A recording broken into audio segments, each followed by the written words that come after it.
పులగము, పచ్చి పులుసు, పచ్చిమిరపకాయల పచ్చడి. ఇవి పులుసుకు ప్రిపేర్ చేస్తున్నా. తయారు పచ్చడి, పచ్చిమిరపకాయల పచ్చడి.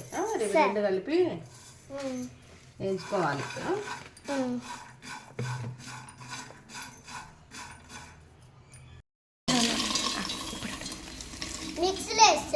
మనం మిక్సీలో వేసి పొడి చేసుకోవాలి దీన్ని. ఉప్పు వేయాలన్నా, తర్వాత కారం వేయాలి, తర్వాత బెల్లం వేయాలి, తర్వాత మిక్సీ పట్టుకోవాలి.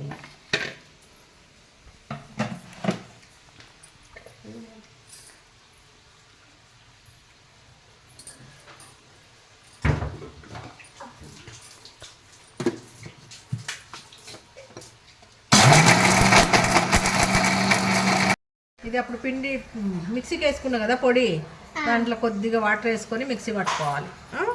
తర్వాత ఇది చింతపండు నానబెట్టిన ఇది మిక్సీకి వేసుకొని దీంట్లో కలుపుకోవాలి.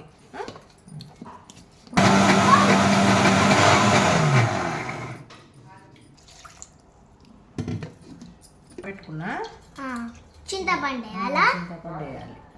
దాంట్లో పీసులు ఉంటే తీసేసుకోవాలి. తర్వాత ఇది వేసుకొని కలుపుకోవాలి. ఇంకా దీంట్లో పులుసు దాంట్లో ఆనియన్స్ తర్వాత వేసుకోవాలి. ఆనియన్స్, తిరగబాత. ఇదేంటి? ఇవి ఇందాక మగ్గబెట్టుకున్నాం కదా ఆయిల్లో, అవి మిక్సీకి వేసుకోవాలా. మిక్సీకి వేసేటప్పుడు పల్లీలు, పల్లీలు, తర్వాత ఉల్లిపాయలు తర్వాత మిక్సీకి వేసుకోవాలి.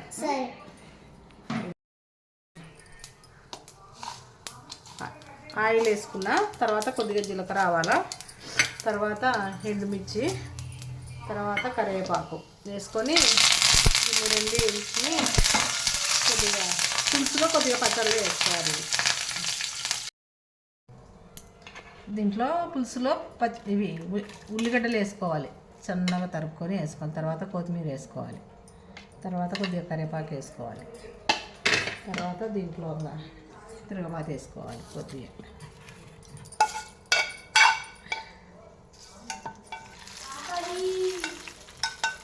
తర్వాత ఇది కొద్దిగా పచ్చిమిరపకాయల పచ్చడిలో ఆయిల్ వేసుకోవాలి, తిరగబాత.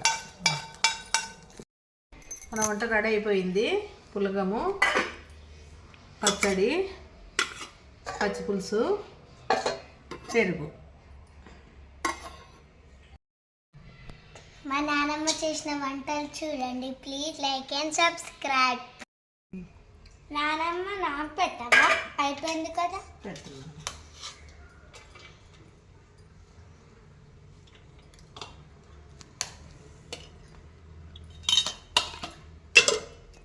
పులగము చట్నీ, సరే, నెయ్యి వేసుకోవాలి దీంట్లో. తర్వాత పులుసు కూడా వేసేసుకో.